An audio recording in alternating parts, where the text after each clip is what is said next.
Hello and welcome to this episode of StoryZone Animation. I'm Paul, your host. And as we all know, we allow people here to express their thoughts and share their stories so we all can enjoy or learn from it. So, without much ado, let's call someone. Anyone? What's your good name, sir? Hi, I'm Yami. And I'd like to tell you how some of people such as our parents do so much for us and in return never ask a thing. My mom only had one eye. I hated her, she was such an embarrassment. My mom ran a small shop at a flea market.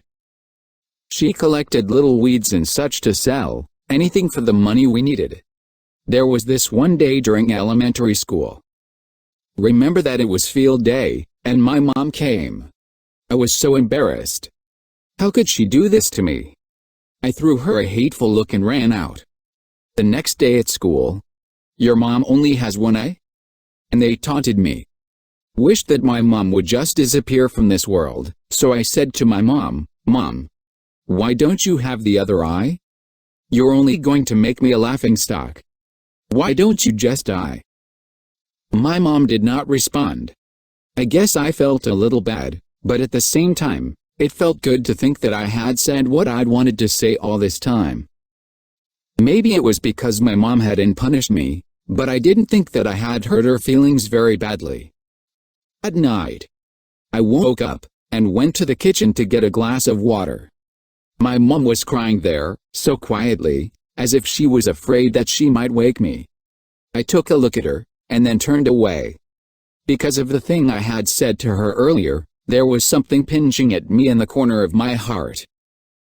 Even so, I hated my mother who was crying out of her one eye. So I told myself that I would grow up and become successful, because I hated my one-eyed mom and our desperate poverty. And I studied really hard. I left my mother and came to Seoul and studied, and got accepted in the Seoul University with all the confidence I had. Then, I got married. I bought a house of my own and I had kids. Now I'm living happily as a successful man. I like it here because it's a place that doesn't remind me of my mom. I asked her, "Who are you?" "I don't know you." I screamed at her. "How dare you come to my house and scare my daughter? Get out of here now." My mother quietly answered, "Oh, I'm so sorry. I may have gotten the wrong address," and she disappeared. Thank goodness, she doesn't recognize me. I was quite relieved. I told myself that I wasn't going to care, or think about this for the rest of my life. And a wave of relief came upon me. One day, a letter regarding a school reunion came to my house. I lied to my wife saying that I was going on a business trip.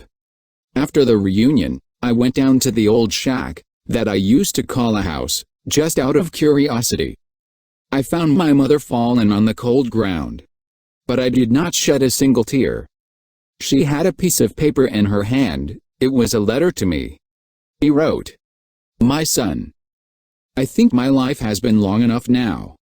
And I won't visit Seoul anymore.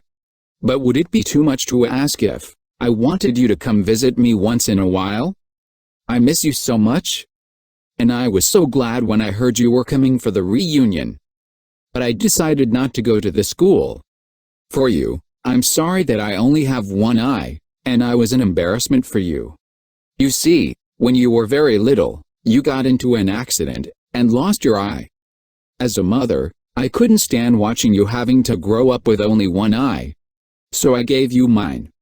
I was so proud of my son that was seeing a whole new world for me, in my place, with that eye. I was never upset at you for anything you did. The couple times that you were angry with me, I thought to myself, it's because he loves me. I miss the times when you were still young around me. I miss you so much. I love you. You mean the world to me.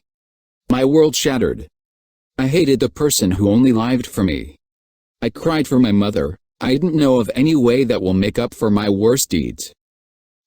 Like to tell you, Lesson which I learned from one of my biggest mistake. Never ever hate anyone for their disabilities. Never disrespect your parents, don't ignore or underestimate their sacrifices. They give us life, they raise us better than they had been, they give and keep trying. Parents never wish unwell for their kids even in their wildest dreams. They always try showing right path and being motivator. Parents give up all for their kids, forgive all mistakes us. There is no way to repay what they done for their kids.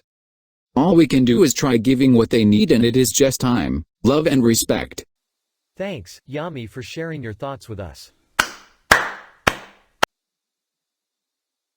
And if you still haven't liked, comment, share and subscribe to our channel, Story Zone Animation, do it fast.